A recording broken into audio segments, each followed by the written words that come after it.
신약성경 골로새서 3장 5절부터 10절까지의 말씀입니다. 다 찾으신 줄로 알고 그렇게 길지는 않은 말씀이니까요. 한 목소리를 함께 읽었으면 좋겠습니다. 함께 읽겠습니다. 시작. 그러므로 땅에 있는 지체를 죽이라. 곧 음란과 부정과 사욕과 악한 정욕과 탐심이니 탐심은 우상 숭배니라. 이것들로 말미암아 하나님의 진노가 임하느니라. 너희도 전에 그 가운데 살 때에는 그 가운데서 행하였으나 이제는 너희가 이 모든 것을 벗어버리라. 곧 분함과 노여움과 악의와 비방과 너희 입에 부끄러운 말이라. 너희가 서로 거짓말을 하지 말라. 옛 사람과 그 행위를 벗어버리고 새 사람을 입었으니 이는 자기를 창조하신 이의 형상을 따라 지식에까지 새롭게 하심을 입은 자니라. 아멘. 저는 이제 지난 시간에 자녀로서의 삶에 대한 이야기들을 좀 나누었었습니다. 우리가 하나님의 자녀가 되었기 때문에 자녀로서 아버지께서 주신 말씀을 따라 특별히 어떤 내용을 다루었었냐면 용서와 용납에 대한 이야기를 다뤘었어요. 그래서 저는 이 3주간 굉장히 힘든 시간을 보냈습니다. 네. 저는 꼭 이상하게도 이 말씀을 준비해서 이렇게 설교하고 나면 꼭 그렇게 살게 하시더라고요. 왜 이렇게 용서하고 용납해야 될 일들이 많은지 진짜 제 안에 화가 이렇게 많구나, 이런 것들을 3주 동안 또 한참을 느꼈던 시간이었던 것 같아요. 우리 같이 사역하고 계시는 선교사님께서 이렇게 말씀하시더라고요. 요즘 왜 이렇게 화가 많아? 네. 저는 그래도 스스로 용서하며 용납하며 살아가고 있다고 생각하는데 요즘에 참 그게 쉽지 않은 것들을 좀 보게 되는 거죠. 그렇지만 그럼에도 불구하고 우리가 하나님의 자녀라는 그 말씀을 얻었기 때문에 우리가 또 용서하고 용납하기 위해서 또 애를 쓰며 보냈던 3주를 살았었어요. 근데 오늘 마찬가지로 또 자녀의 삶을 살아가야 하는 삶 두 번째 시간을 나누고자 하는데요. 오늘의 주제는 이 죄에 대한 내용들을 다루고 있습니다. 시작부터 참 불편해질 수밖에 없는 내용들을 또 이렇게 이야기 드릴 수밖에 없는데요. 이 죄라는 주제를 다루는 것이 사실 쉬워하지 않으시죠. 예, 왜냐하면 이 죄라는 주제 자체는 별로 그렇게 우리에게 유쾌하게 다가오지는 않기 때문일 것 같아요. 죄라는 부분을 다루는 것은 우리의 연약함 자체를 드러내는 거고 우리의 나약한 그 모든 것들을 하나님 앞에 낱낱이 고하는 것이기 때문에 사실 이 말씀을 들을 때면 그 마음에 찔림이 올 수밖에 없는 거죠. 두려운 거죠. 그죠? 그러나 그럼에도 성경은 이 죄라는 내용을 다룰 때 그런 것 같아요. 그냥 죄 짓지 마, 죄는 나쁜 거야, 이걸로만 말씀을 마무리하고 끝내고 있지 않다라는 거죠. 골로새서 오늘 3장 말씀도 마찬가지예요. 분명한 죄에 대한 이야기들을 다루고 있거든요. 죄에 대한 것, 너희가 이렇게 행하면 안 된다. 너희가 하나님의 자녀이기 때문에, 새 사람이 되었기 때문에 너희가 이렇게 살면 안 돼라고 이야기하지만 굉장히 이 강력한 명령문 안에서 또 어떤 것들을 발견하게 되냐? 우리가 은혜를 발견하게 되거든요. 하나님께서 왜 이렇게까지 행하시는가에 대한 것들을 우리가 발견할 수밖에 없기 때문에 성경에서 나오는 죄라는 주제가 우리에게는 어떻게 보면 굉장히 무겁게 다가올 수 있지만 그 안에서 우리가 은혜를 발견할 수 있다는 거죠. 우리가 그런 마음으로 오늘 말씀에 대한 것들을 좀 나누고 싶습니다. 자, 말씀 서두를 보시면 우리가 5절을 읽었잖아요. 5절은 시작부터 이렇게 이야기하고 있어요. 그러므로 땅에 있는 지체를 죽이라. 강력하게 명령하고 있는 거죠. 자, 땅에 있는 지체를 죽이라는 의미가 이게 뭐냐면 그런 거예요. 우리가 하나님의 자녀가 되었기 때문에 하나님이 아닌 죄에 속해 살아가고 있었던 옛 모습, 옛 구습을 우리 안에서 제하라고 말씀하시는 거죠. 너희가 이제는 새 사람이 되었으니까 새 사람답게 살았으면 좋겠다. 그러니까 이제는 땅의 것을 쫓는 것이 아니라 위의 것을 쫓으라고 말씀을 하시거든요. 1절 오늘 함께 읽지는 않았지만 전단락을 보시면 1, 2, 3, 4절에 보시면 계속해서 이야기하는 것은 뭐냐면 그 말씀을 통해서 위의 것을 사모하라는 거예요. 땅의 것이 아닌 위의 것을 사모하라. 옛 구습이 아닌 새 사람으로서 살아가라. 왜냐? 너희가 하나님의 자녀가 되었기 때문이다. 이렇게 말씀하고 계시는 거죠. 그러면서 이제 나타나는 게 뭐냐면 죄에 대한 문제예요. 저희가 이제 지난 시간에는 사랑하고 용서하고 용납하고 이런 부분들에 대해서 좀 다뤘다면 이제는 우리가 벗어버려야 할 것들, 지난 시간에는 입어야 할 것들에 대해서 이야기했다면 이제는 벗어야 할 것들에 대한 것들을 이야기하는데 그것이 바로 죄라는 거예요. 자, 특별히 죄의 범위는 굉장히 많습니다.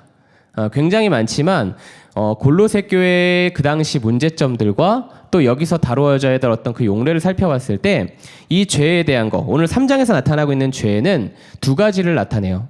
성적인 죄와 이 관계에 대한 죄의 문제입니다. 자, 먼저 5절을 함께 읽어봤으면 좋겠는데요. 저희가 5절 말씀 다시 한번 읽어봤으면 좋겠습니다. 우리 함께 읽겠습니다. 시작. 그러므로 땅에 있는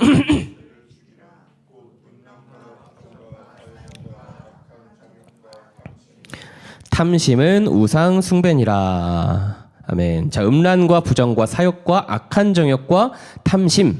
자, 굉장히 다양한 내용을 다루고 있는 듯 보이지만 앞서 말씀드린 바와 같이 이 용례들을 살펴보면 성적인 죄들과 굉장히 많이 인접해 있는 단어들이라는 것을 저희가 알 수 있습니다. 자, 이 의미들은요, 그런 거예요.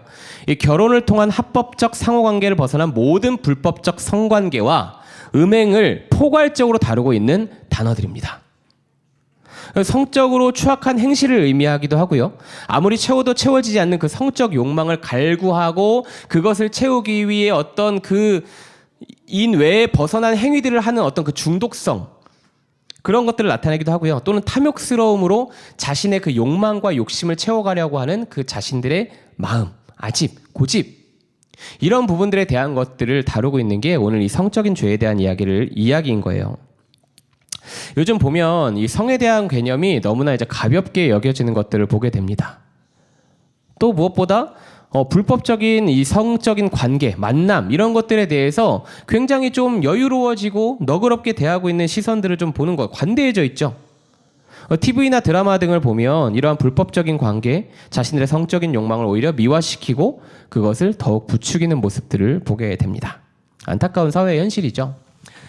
제가 이제 예전에 사역하던 교회, 어느 교회라고 얘기를 드리면 언제라고 얘기를 드리면 어느 교회인지 딱 나오기 때문에 그런 건 말씀드리지 않고 예전에 사역했던 교회예요. 이제 제자 양육 훈련을 받고 있는데 한 집사님이 이제 굉장히 이렇게 막 이렇게 말씀을 나누면서 막 이렇게 얘기하다가 뭔가 대단히 뿌듯하고 자랑스러운 마음을 가지고 이렇게 얘기하신 한마디가 있었는데 저한테는 굉장히 그때 당시 충격이었거든요.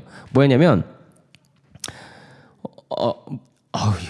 네, 아무튼 그 교회 안에서 이루어지고 있는 이 많은 어떤 성도님들과의 어떤 교제와 관계 속에서 본인은 무엇보다 떳떳하다고 말씀하셨어요. 뭐 때문에 떳떳하냐면 저는 남자친구가 없기 때문에 떳떳합니다. 딱 이렇게 말씀을 하시는 거예요.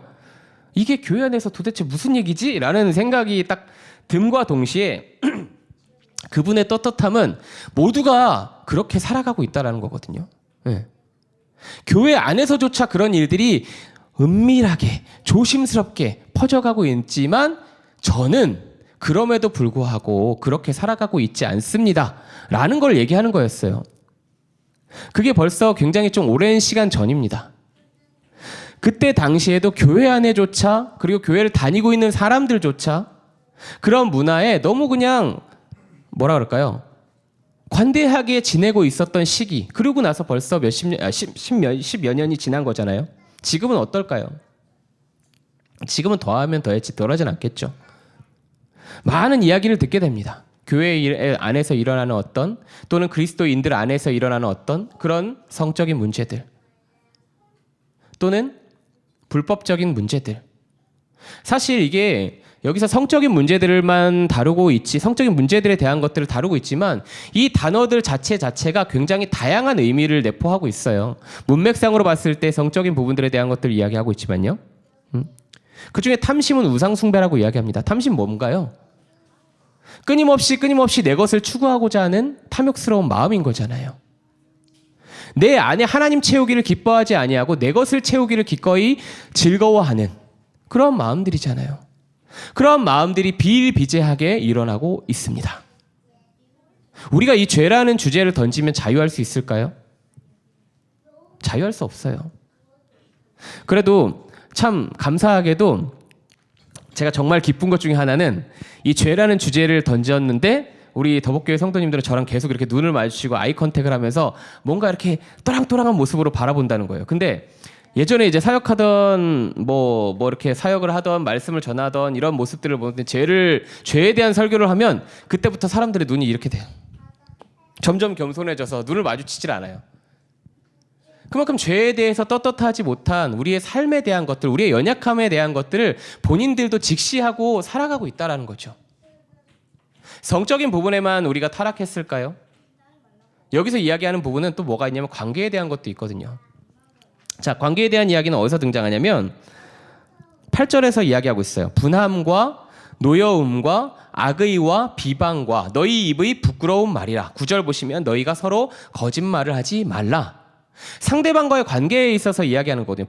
분해하지 말고 노여워하지 말고 악의와 비방과 너희의 입의 부끄러운 말을 행치 말라. 서로 거짓말하지 말라.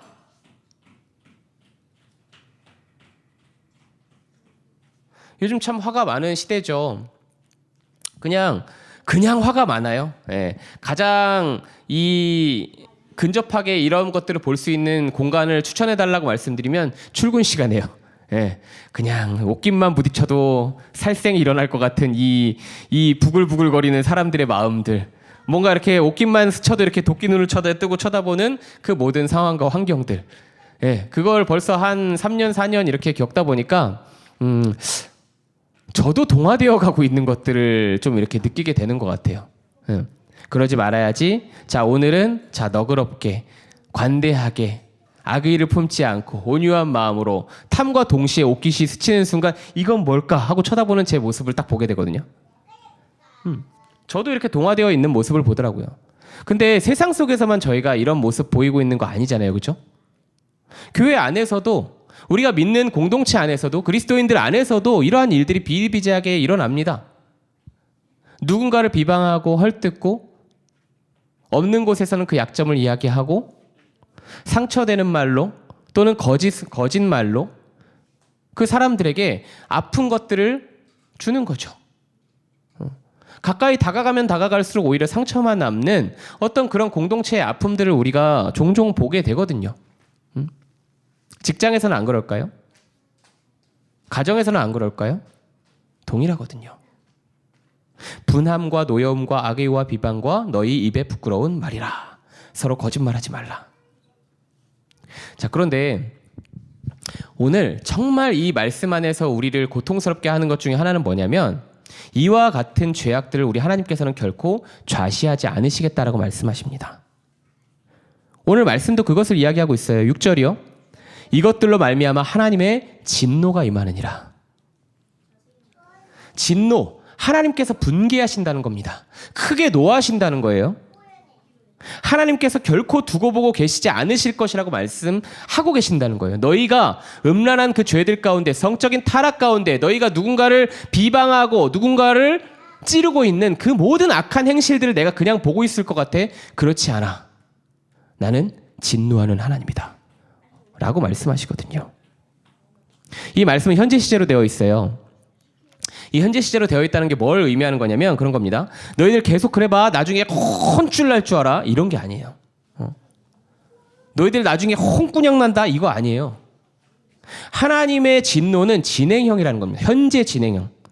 지금도 이루어지고 있다는 거고 하나님의 진노가 죄를 범하고 있는 우리의 그 모든 삶 가운데 가까이 있다는 것들을 이야기한다는 거예요. 두렵지 않으십니까? 전 이 말씀 읽으면서 너무 두렵고 무서워서 죄 앞에 자유로울 수 있는 사람이 누가 있어요? 어떤 사람이 그 죄 앞에서 저는 떳떳합니다. 저는 죄가 없습니다라고 이야기할 수 있는 사람이 있겠습니까? 믿는 그리스도인들 중에서도요. 하나님 앞에 자신을 내비춰 보았을 때 우리가 그 죄 안에서 자유로울 수 있는 사람이 누가 있겠어요?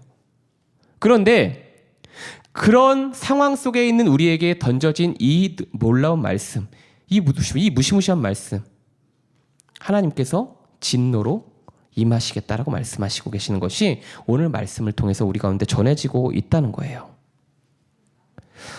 여러분, 죄라는 것들은요, 이 죄라는 말은 이처럼 하나님의 진노를 가져오는 겁니다. 그렇죠? 그렇기 때문에 죄를 대하는 우리의 마음은 결코 그 무게를 가벼이 해서는 안 된다는 거죠. 우리가 무겁게 다루어야 될 내용들이에요.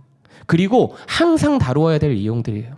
매일 같이 가서 우리가 예수 믿으면 성공한대요. 우리가 예수 믿으면 잘 먹고 잘 산대요. 우리가 예수님 믿으면 뭔가 이렇게 기쁨이 가득하대요. 이것만 교회에서 이야기할 필요가 하면 안 되는 거예요.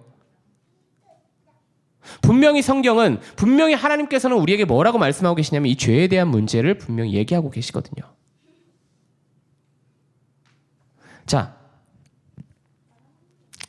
그렇지만 그럼에도 우리가 이 진노라는 말씀 안에서 하나님의 마음을 발견할 수 있습니다. 하나님의 징계라는 것에서 그것이 너무나 두렵고 무서운 것이지만 우리는 이 징계조차도 하나님의 은혜가 아닐 수 없다는 것을 인정할 수밖에 없어요. 왜인 줄 아세요?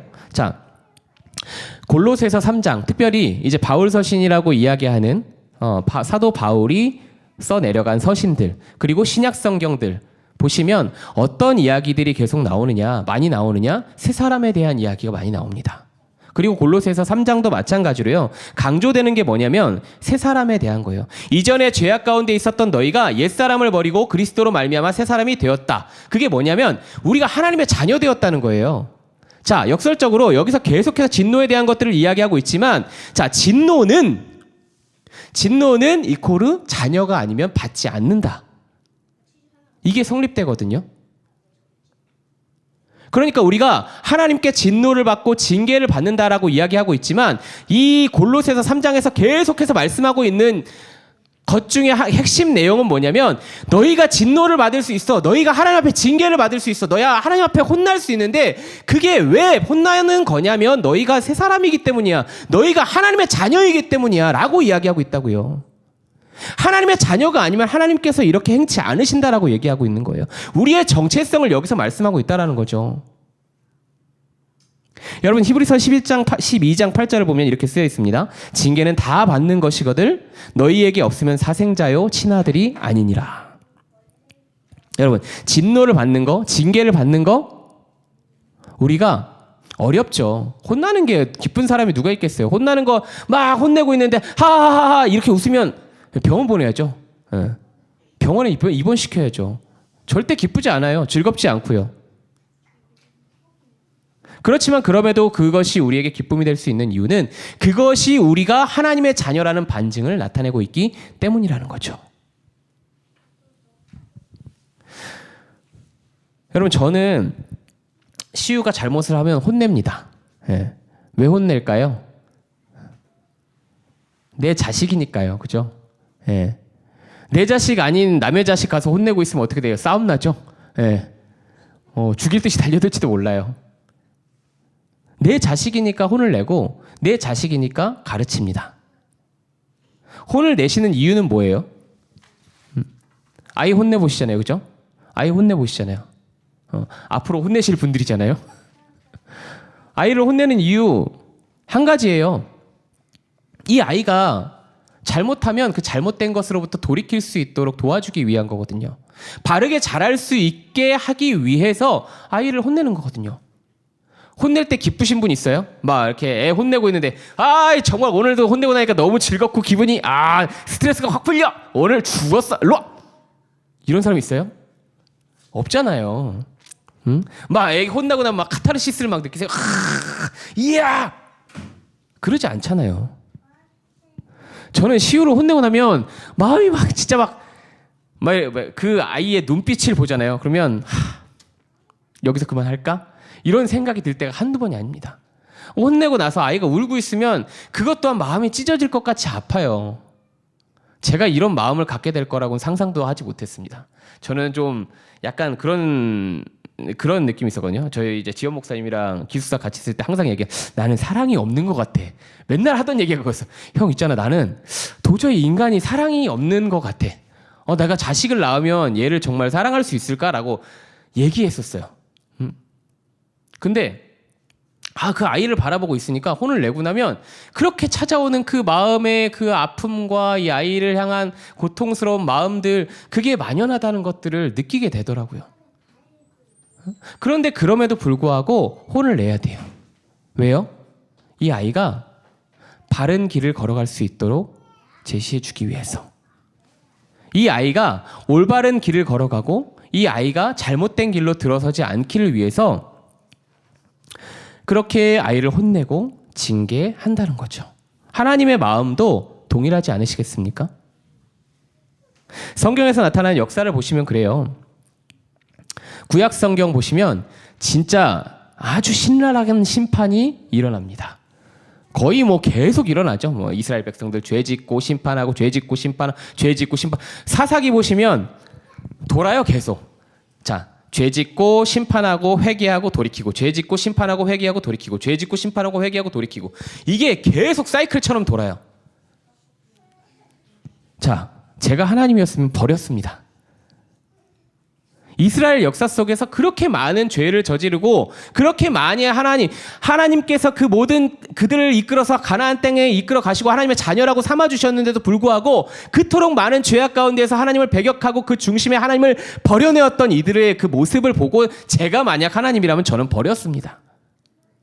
그런데 끝까지 버리지 않으시잖아요. 그렇게 신약 시대까지 오잖아요. 그렇게 예수님께서 오시잖아요.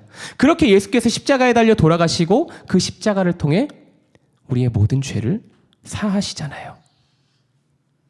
버리지 않으시거든요. 버리지 아니하시는 그 역사가 성경 곳곳에 담겨 있거든요.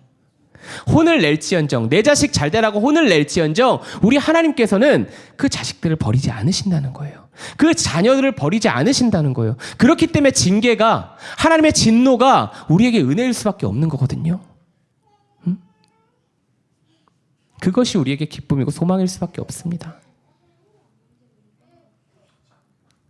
그런 귀한 뜻이 담겨 있는 거죠. 하나님의 사람으로 살게 하시려는 귀한 깊은 뜻 말씀입니다. 여러분 오늘 말씀 잘 살펴보시면 옛사람을 땅의 것을 이전 것을 벗어버리라고 말씀하고 계세요. 우리 하나님께서는 우리가 죄악 가운데 휘둘려 살기를 원치 않으십니다. 새 사람의 정체성을 갖고 위의 것을 사모하며 살아가기를 원하신다는 거죠. 그것이 우리 아버지의 마음이라는 거예요. 이 마음을 알기 때문에 너무나 무거운 주제이지만 우리가 이 말씀을 하나님의 사랑과 은혜로 받을 수 있는 거 아니겠습니까? 사랑하는 여러분, 저희가요 죄는 두려운 게 맞습니다. 그리고 죄가 두려운 게 아니라 진노는 두려운 게 맞습니다. 하나님의 심판 무섭습니다. 그렇지만 우리가 그 현상만을 바라보며 하나님의 마음을 평가하지 않았으면 좋겠습니다. 그 안에 있는 우리 하나님 아버지의 마음, 우리 아버지의 그 마음이 어떠한가를 우리가 주목했으면 좋겠어요. 우리가 그것을 기억했으면 좋겠어요. 단순히 너 죄 짓지 마! 라고 이야기하시기 위해 우리에게 말씀하시는 것이 아니라 우리가 죄 가운데로 빠져가는 모습을 바라보시면서 안타까워하시는 그 아버지의 마음을 우리 안에 새기길 소망합니다. 그것이 우리의 자녀된 정체성인 거예요. 그렇기 때문에 우리가 더욱더 하나님께서 주신 이 말씀을 기억하고 이 말씀, 우리 아까 찬양했잖아요. 말씀 앞에서 경외함으로 우리가 하나님 앞에 겸손함으로 하나님의 말씀을 받아들이며 온전히 주님 앞에 나아간다는 거 아닙니까? 그렇죠? 우리가 그 말씀 앞에서 우리가 겸손함으로 하나님 우리가 낮추고 하나님의 말씀에 귀 기울이겠습니다. 우리가 그렇게 찬양으로 고백했던 거잖아요. 그렇죠? 우리가 그 하나님 앞에 겸손함으로 나아가길 원해요. 새 사람으로 살기 원해요. 새 사람 되었기 때문에 새 사람으로 살기 원합니다. 우리가 새 사람이 되려고 하는 과정을 가는 게 아니잖아요. 그죠? 아니에요. 우리가 예수 그리스도로 말미암아 새 사람이 되었습니다. 새 옷을 입었고요. 우리가 이전 것이 아닌 새로운 것으로 새 것이 되어 하나님의 자녀로 살아가고 있는 겁니다. 그래서 저는 말씀을 막 정리하면서 그래 또 이제 주어졌잖아요. 그래 하나님의 자녀답게 어떻게 살아볼까? 이 죄를 내가 어떻게 걷어내야 될까? 고민했어요. 이 죄를 어떻게 걷어내고 살아야 되겠어? 그래서 저는 한 가지를 실천하기로 했습니다. 저에게 약속한 게 있어요. 뭐냐면 분주함 내려놓기. 왜 분주함을 내려놓느냐? 한 가지입니다. 하나님과의 시간을 확보하기 위해서요. 사실 이 일로 분주하고 뭐 가정에서의 분주함 이런 분주함도 있지만 우리에게 또 다른 분주함이 있어요. 뭐예요? 하고 싶은 게 너무 많아요. 머리가 쉬지를 않아요. 그죠?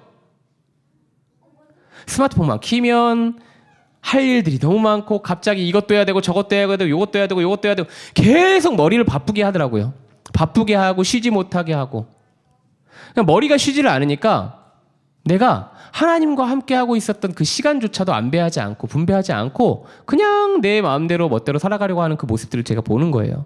그래서 저는 약속했습니다. 오늘 이 말씀을 준비하면서 뭘 약속했냐면 내 안에 분주함을 내려놓고 하나님과의 시간을 확보하자. 여러분, 죄를 밀어내는 방법이 많지 않더라고요. 어떻게 죄로부터 자유할 수 있겠습니까? 그렇죠? 죄를 밀어내는 방법은 한 가지인 것 같아요. 우리 안에 하나님으로 채워넣는 것. 예전에 주일학교 이제 유치부 아이들 이제 요거 가르쳐주고 막 그랬거든요. 죄 안 지으려면 어떻게 해요? 막 이렇게 하면서 요만한 이 그 플라스틱 통에다가 죄 이름 막 써놓고 공 막 집어넣었어요. 공 집어넣고 자 여기다가 이렇게 그 색깔 들어간 물 주전자 이렇게 하나 해가지고 여기다 하나님이라고 써놓고 이렇게 물을 싹 부어줬거든요. 자, 그 통에다 물 부으면 어떻게 돼요? 공이 빠져나오잖아요. 그러니까 아이들이 우와 그 물은 왜 녹색깔이에요? 그렇게만 질문하고 끝났는데 저는 그걸 통해서 하고 싶었던 얘기는 그거예요. 우리 안에 하나님으로 채워지면 밀려날 수밖에 없겠죠. 네. 우리 안에 하나님이 가득하면 밀려날 수밖에 없겠죠. 우리가 어떤 방법을 쓰더라도 하나님께로 나아가기 위한 우리 중심에 하나님을 내어드리기 위한 그 방편으로 하루하루 한 주 한 주를 깊이 묵상하고 하나님 앞에 삶을 내어드릴 수 있기를 간절히 소원합니다. 이제 말씀을 마치면서요. 죄를 짓지 않았으면 좋겠다라고 말씀드리고 싶지만 그것이 쉽지 않은 우리의 현실을 바라보게 됩니다. 예전에 제가 이제 자주 듣는 목사님의 설교에서 목사님이 이렇게 말씀을 하시더라고요. 요즘 시대에 대해서 어떻게 얘기하시냐? 폭우가 쏟아지는 것 같은 시대를 살고 있다는 거죠. 그 폭우가 너무나 심한 폭우가 쏟아지는 그 상황들 속에서 우리는 우산 하나 쓰고 밖을 거니는 것 같은 느낌이 든다라고 말씀하시더라고요. 그 폭우 속에서 장마 때 우산 들고 걸어보셨죠? 우산 쓰나 말합니다. 여기만 안 젖어요. 여기만. 그렇죠? 여기만 안 젖고 다 젖어요. 그 정도로 이 시대에 죄가 만연해 있다라는 사실들을 우리가 보게 된다는 거죠. 그리고 우리는 그 시대를 걸어가야 합니다. 그 과정을 우리가 하나님 나라에 가는 그날까지 이 과정을 살아낼 수밖에 없는 것이 저희들의 삶인 거예요. 그런데 우리 하나님께서요. 우리를 격려하십니다. 뭐라고 격려하시냐면 10절 말씀이 이렇게 되는데요. 제가 이해 편의를 돕기 위해서 쉬운 성경 번역을 가져왔어요. 제가 한번 읽어드릴게요. 여러분의 삶 속에 새로운 삶이 시작되었습니다. 여러분은 새 생활 가운데 더욱더 새로워져 가고 있습니다. 이것은 여러분을 창조하신 그분의 모습을 닮아가는 것입니다. 이 삶 속에서 하나님을 아는 참된 지식이 이 삶 속에서 하나님을 아는 참된 지식이 점점 더 자라나게 될 것입니다. 자라날 것입니다. 너무 저는 이게 감동이 되더라고요. 하나님의 격려라는 생각이 딱 들더라고요. 우리가 걸어가는 이 모든 과정 속에서 애를 쓰며 죄와 싸우고 있는 것이 우리 하나님께서 뭐라고 얘기하시냐면 하나님의 모습을 닮아가는 과정이래요.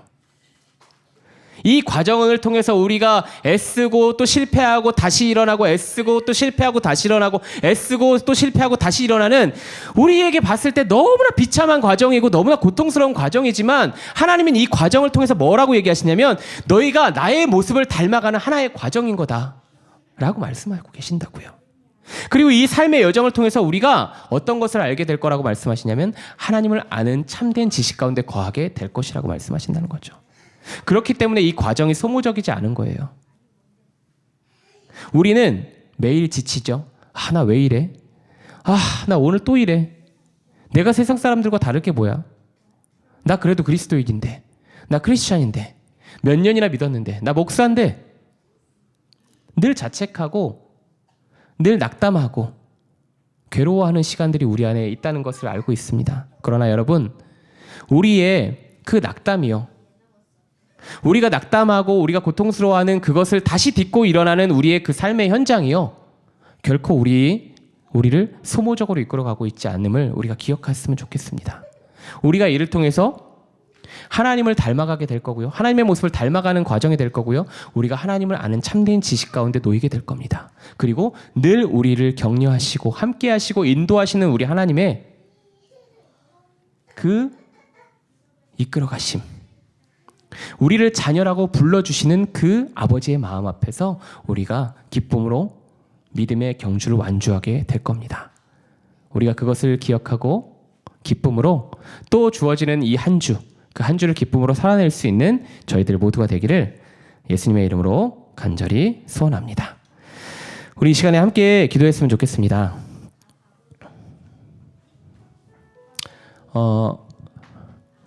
우리 안에 있는 은밀한 그 모든 죄악들이요, 우리 하나님 다 알고 계십니다.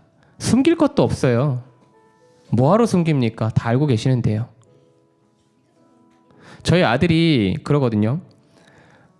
뭐 행동하면 다 보여요. 눈에. 다 보이고 얘가 잘못하면요, 잘못한 것도 다 보입니다. 물론 이 모습에 대해서 혼내야 될 때도 있지만 그런 마음이 들어요.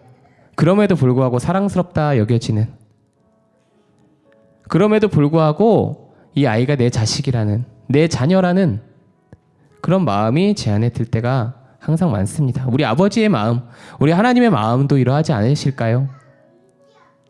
죄를 짓는 모습을 보면 진노하고 분개하시지만 그럼에도 불구하고 이 죄와 싸워가며 오늘도 또 넘어지고 다시 일어나고 넘어지고 다시 일어나기를 반복하며 달려가는 내 자녀, 내 자식의 모습을 바라보는 아버지의 마음, 얼마나 안쓰럽고 고통스러워 하시겠습니까? 우리 하나님 그래서 말씀하십니다. 이 죄악된 세상 가운데에서도 우리가 이 과정을 달려가는 그 모든 상황들 속에서도